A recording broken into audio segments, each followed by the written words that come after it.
যে সঠিক এসআইআর হলে গত 10-12 বছরে বাংলাদেশের মুসলমান যেভাবে ঢুকেছে 1 কোটিরও বেশি নাম বাদ যাওয়া উচিত। আমাদের একটাই এজেন্ডা, আমরা এসআইআর হতে দেবো না। এবার চূড়া হবে কীভাবে হবে, মানুষ কি চাইবে সেটা আমরা পুরোটা বলতে পারবো না।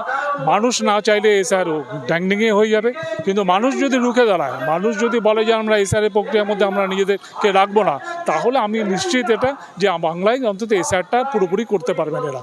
আমরা কোনো না কোনোভাবে এটাকে আটকাবার চেষ্টা করব। সেটা কিভাবে করব না করব, কিভাবে হবে সেটা মানুষ পরে ঠিক করবে, মানুষ রাস্তায় নামবে, তারা ঠিক করবে কীভাবে আটকাবে তারা।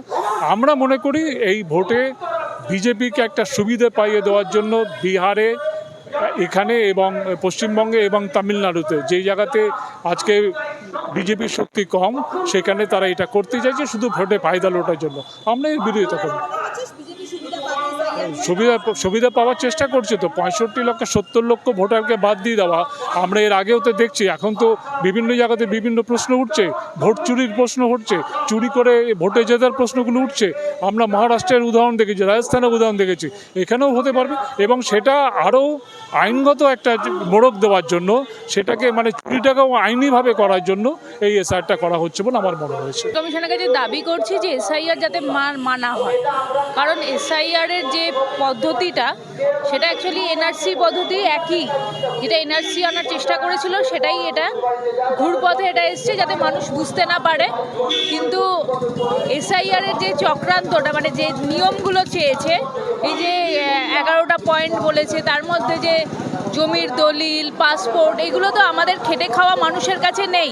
বঞ্চিত যারা গরিব মানুষ, যারা দিন আনে দিন খায়, তাদের কাছে এই তথ্য মানে এই নথি মানে প্রমাণপত্রগুলো থাকে না।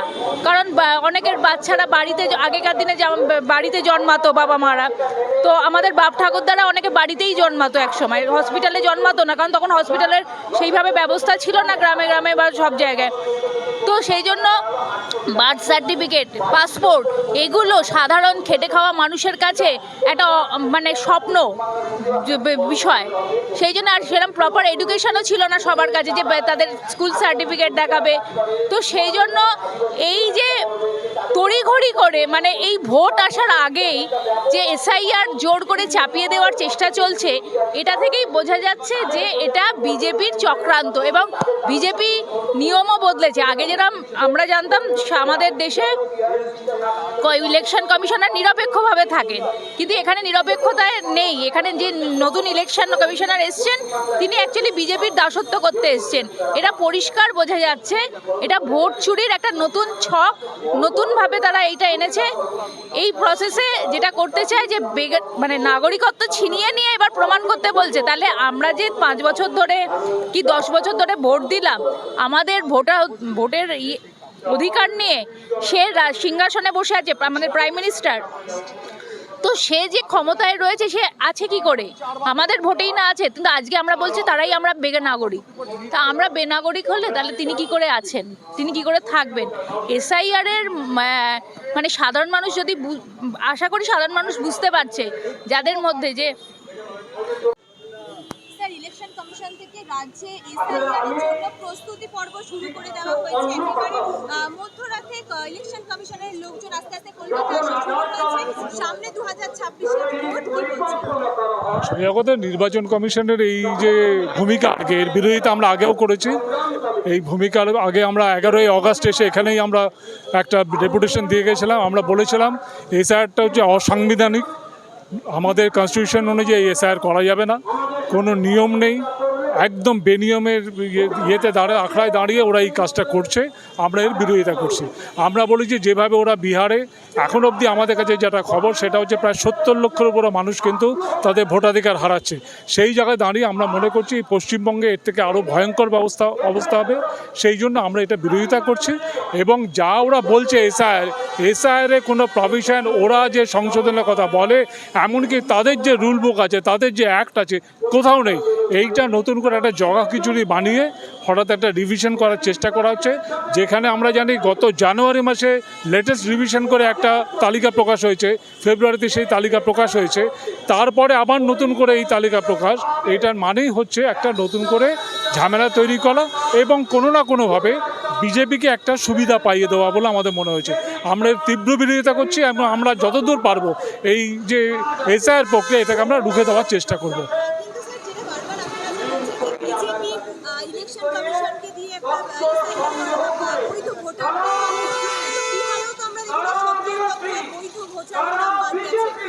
আন্দোলন কি সত্যি মানে এইরকম কোনো বিধ্বংসী ব্যাপার ঘটাতে পারবে বলে আপনারা আমরা সত্যি কথা বলতে কি যে সমস্ত সংসদীয় দলগুলো আছে তারা কতটা লড়তে পারবে না পারবে আমাদের সন্দেহ আছে, কারণ তাদের নিজস্ব এজেন্ডা আছে। আমাদের এজেন্ডা হচ্ছে আমরা মানুষের পক্ষে।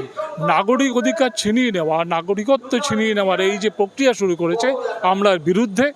ওরা বিহারে কি করেছে, কোথায় কি করেছে আমরা জানি না, আমরা পশ্চিমবঙ্গে এটা হতে দেবো না। এনআরসির সময় যেমন আমরা এখানে মুভমেন্ট গড়ে তুলেছিলাম, এনআরসির সময়ে আমাদের মুভমেন্টের এই চাপের মুখে পড়ে তারা এনআরসি করতে পারেনি, এখানে রুল পর্যন্ত তৈরি করতে পারেনি।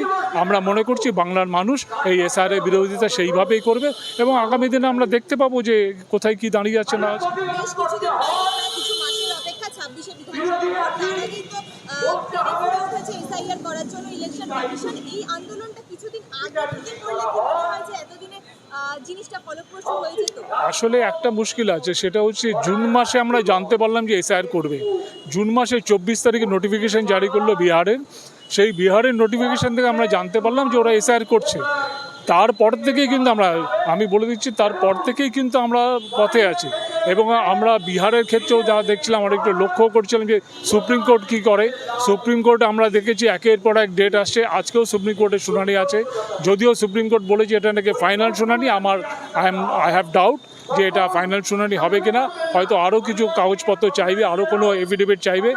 সেই জন্য সুপ্রিম কোর্ট কী করবে, আইনগতভাবে কী করবে সেইটা সুপ্রিম কোর্ট ঠিক করুক। সুপ্রিম কোর্ট ঠিক করুক যে এসআইআরটা আসলে সংবিধান সম্মত কিনা, এটাও ঠিক করুক। কিন্তু আমরা বলছি যেখানে আমরা দেখছি মানুষের নাগরিকত্ব ছিনিয়ে নেওয়ার চেষ্টা হচ্ছে, ভোটাধিকার ছিনিয়ে নেওয়া মানে নাগরিকত্ব ছিনিয়ে নেওয়া, আমরা এটা কিছুতেই হতে দেবো না।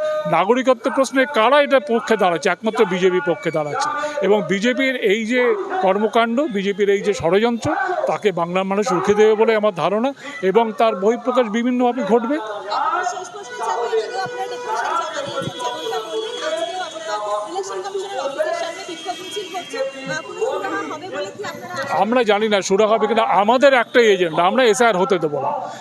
এবার সুরা হবে কীভাবে হবে, মানুষ কি চাইবে সেটা আমরা পুরোটা বলতে পারবো না। মানুষ না চাইলে এসআইআর ড্যাংডিংয়ে হয়ে যাবে, কিন্তু মানুষ যদি রুখে দাঁড়ায়, মানুষ যদি বলে যে আমরা এসআইআর প্রক্রিয়ার মধ্যে আমরা নিজেদেরকে রাখবো না, তাহলে আমি নিশ্চিত এটা যে বাংলায় অন্তত এসআইআরটা পুরোপুরি করতে পারবেন এরা। আমরা কোনো না কোনোভাবে এটাকে আটকাবার চেষ্টা করব। সেটা কিভাবে করব না করব, কিভাবে হবে সেটা মানুষ পরে ঠিক করবে, মানুষ রাস্তায় নামবে, তারা ঠিক করবে কীভাবে আটকাবে তারা। আমরা মনে করি এই ভোটে বিজেপিকে একটা সুবিধা পাইয়ে দেওয়ার জন্য বিহারে, এখানে এবং পশ্চিমবঙ্গে এবং তামিলনাড়ুতে যেই জায়গাতে আজকে বিজেপির শক্তি কম, সেখানে তারা এটা করতে চাইছে শুধু ভোটে ফায়দা লোটার জন্য। আমরা এর বিরোধিতা করি। সুবিধা পাওয়ার চেষ্টা করছে তো, 65 লক্ষ 70 লক্ষ ভোটারকে বাদ দিয়ে দেওয়া। আমরা এর আগেও তো দেখছি, এখন তো বিভিন্ন জায়গাতে বিভিন্ন প্রশ্ন উঠছে, ভোট চুরির প্রশ্ন উঠছে, চুরি করে ভোটে জেতার প্রশ্নগুলো উঠছে। আমরা মহারাষ্ট্রের উদাহরণ দেখেছি, রাজস্থানের উদাহরণ দেখেছি, এখানেও হতে পারবে এবং সেটা আরও আইনগত একটা মোড়ক দেওয়ার জন্য, সেটাকে মানে চুরিটাকেও আইনিভাবে করার জন্য এই এসআইআরটা করা হচ্ছে বলে আমার মনে হয়েছে।